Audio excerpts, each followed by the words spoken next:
ជំរាបសួរថ្ងៃហ្នឹងចេញវីដេអូមួយហើយចេញវីដេអូនេះមិនបើកបបដើប្រើទូរស័ព្ទអីបដើទេអត់ទេតែស្ដាំហ៎ចេញវីដេអូថ្ងៃនេះនិយាយរឿងសាលាដំបងរាជធានីបាទតាក់ទងទៅនឹងនេះករណីរបស់ខ្ញុំបាទណាបងប្អូនករណីគ្រោះថ្នាក់ចរាចរណ៍ដែលខ្ញុំបាទជួបគ្រោះថ្នាក់ចរាចរណ៍តាំងពីខែ10ឆ្នាំមុនបាទហើយម្សិលមិញនេះអូយបាទខ្ញុំហឹងតិចណាម្សិលមិញថ្ងៃទី18បើម៉ោង5ល្ងាចកាឡាបជីតែមកខ្ញុំឲ្យខ្ញុំហ្នឹងទៅចូលរួមទៅចូលអីគេបំភ្លឺនៅថ្ងៃទី19ម៉ោង2រសៀលបាទហើយខ្ញុំឆ្ងល់ខ្ញុំសួរគាត់ថាមានដីកាកោះអត់អត់គាត់ឆ្លើយថាអត់មានទេគាត់ថាដោយសារករណីគ្រោះថ្នាក់ចរាចរណ៍ចង់ពន្លឿនអីគេនីតិវិធីអាហ្នឹងខាងកាឡាបជីនេះនិយាយបាទកាឡាបជីនិយាយចង់ពន្លឿននីតិវិធីឲ្យលឿនបាទខ្ញុំឆ្ងល់ចង់ពន្លឿននីតិវិធីឲ្យលឿនអាម៉េចក៏ទើបមកតាក់តងឲ្យទៅបំភ្លឺឥឡូវចុះผมតាក់តងតាំងពីប្រហែលខែមុនភ្លាមអត់ហេតុអីក៏មិនព្រមតាក់តងបាទណាកាឡាបជីគាត់និយាយចឹងថាចង់ពលឿននីតិវិធីឲ្យលឿនជូនបងជូនខ្ញុំចង់ពលឿនហ្នឹងម៉េចមើល 4-5 ខែហ្នឹងវាចូលកន្លះឆ្នាំមកលើហ្នឹងបើកឡានយូរទៅជាក្តៅហើយខ្ញុំក៏ប្រាប់ទៅវិញណាចេះខ្ញុំថាតើតែមានដីកាហើយបានខ្ញុំចូលរួមហើយក៏គាត់ឆ្លើយថាបងចង់ពលឿននីតិវិធីជូនបងឲ្យលឿនបងមិនបាច់ចាំដីកាទេណែគេនិយាយចឹងកាឡាបជីមិនបាច់ចាំដីកាទេបងចូលមកបើសិនជាចាំដីកាក៏ហៅតតែមួយសប្តាហ៍ក្រោយបានខ្ញុំចេញដីកាជូនបងហើយវាទៅចេះវិញនិយាយម្សិលមិញថ្ងៃ18និយាយចឹងថាបើបងចង់បានដីកាតតែមួយអាទិត្យក្រោយបានបងបានកាឡាបជីនិយាយចឹងបាទហើយវាទៅអញ្ចឹងហើយខ្ញុំយើងនិយាយចឹងហើយក៏បានបិទទូរស័ព្ទទៅខ្ញុំថាអត់ព្រមទេតើតែចង់បានដីកាក៏ហៅត្រឹមត្រូវតាមច្បាប់ហ្នឹងហើយហើយខ្ញុំក៏បានផ្ញើសារតាមលេខទូរស័ព្ទបញ្ជាក់ជូនគាត់ទៀតថាខ្ញុំត្រូវការដីកាហើយខ្ញុំបញ្ជាក់ថាថ្ងៃទី22ដល់ចុងខែហ្នឹងគឺខ្ញុំរវល់ណាស់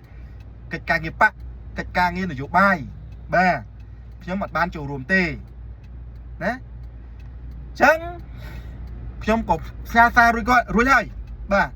តែនេះបងប្អូនចម្លែកអីនេះថ្ងៃហ្នឹងថ្ងៃទី19ហ្នឹង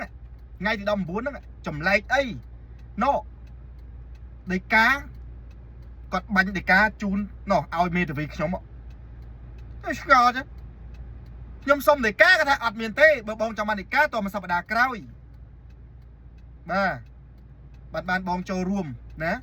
ហើយបងប្អូនដឹងមិនអត់នៅក្នុងដីកាដែលបាញ់ឲ្យមេធាវីខ្ញុំហ្នឹងអញ្ជើញខ្ញុំនេះហើយនឹងមេធាវីឲ្យចូលបំភ្លឺនៅថ្ងៃទី22ខែហ្នឹង22វាចំថ្ងៃអីថ្ងៃសុក្រថ្ងៃសុក្រខ្ញុំថាចំខ្ញុំចម្លែកនៅពេលដែលខ្ញុំសុំដីកាថាំងបងសុំដីកាតមួយសប្តាហ៍ក្រោយបានបងអាចចូលបំភ្លឺបានតែដល់ទៅពេលក្នុងដីកាដែលបាច់ឲ្យមេធាវីខ្ញុំដាក់ថ្ងៃទី22ខ្ញុំថាចំច្បាប់មិនចឹងកាឡាបជីនិយាយផ្សេងដល់ទៅពេលដីកាកោះហៅចេញដោយខាងរាជអាជ្ញាបាទចៅក្រុមស៊ើបសួរវាទៅចឹងទៅផ្សេងវិញអាមិនបានទៅឡប់វល់អស់លីងចឹងអាមិនទៅចឹងខ្ញុំឆ្ងល់មែនតើកាឡាបជីថាអេបងចង់បានដីកាតតែមួយសប្តាហ៍ក្រោយបានបងអាចចូលបំភ្លឺបាននិយាយចឹងដល់តែពេលបាញ់ដីកាឲ្យមេធាវីខ្ញុំទៅជាណាត់ឲ្យខ្ញុំហើយនឹងមេធាវីជួបថ្ងៃទី22លឿនពេកហើយមិនមែនមួយអាទិត្យអានេះបាទដល់មួយអាទិត្យផងមិនចូលតែចុះអាមិនទៅ lọc vào lại bình ở nắng mấy tình chẳng thấy xong để cá thả trong một lưới thì chun bong ấy mấy tay chẳng thấy hay trong cái nó làm hơn triệu mỏng nhôm dây men bằng một bạc lan riêng ngày hơn triệu luôn dây mùi mê vì trong làng này hay mà ngày vậy đây là cái chuyện bên tiền làng hơn mỏng à mày chẳng chấp bác mày ban từ chia là bố đi đúng bên du mày ấy cái để ca co mình miên để ca từ chia cả là và chi đó vì cắt á cắt ai nhá thời hai khi đi hai liên chân máu ấy ở đây kia là vô là ca nghe hai ngày tim đậm bầy ai kia là chung ngày tí đậm buồn cha mà không bé bóng ổn đại mà té ngày đậm bầy mà ông phèm là nghiệt hay mong phèm là cái tay màu nó nhom nhô tha mong phèm là nghiệt đó á men mong thơ ca bọc hang là phải chi tiết nhom vậy bên mong phèm vì mong phèm nó phụ quan tranh vì thơ cái hay tay mong phèm là nghiệt mong phụ quan thơ ca men tay mà ai chuột ai tao bầm plư tam món này tay mà tam từ thợ America này anh sẽ bám nữa na sẽ bám này nhé cho chứ mấy bàn trăng cái làm chi nó ơi cô miên phơi anh rất mua mấy bà miên nó âm nai sầm bao mấy nè làm chi hay nâng rìa nhà đấy bà ý miên nai khăng mình tên mà làm chi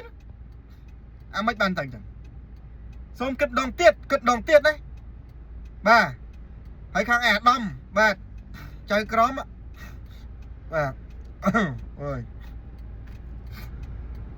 xong chui mơ phong bà mơ hàng làm chỉ mơ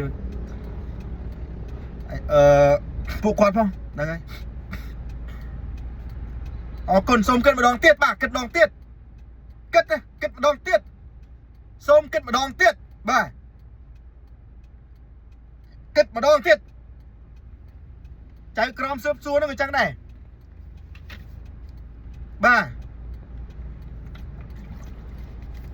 chăm tranh để ca hói chăm ơi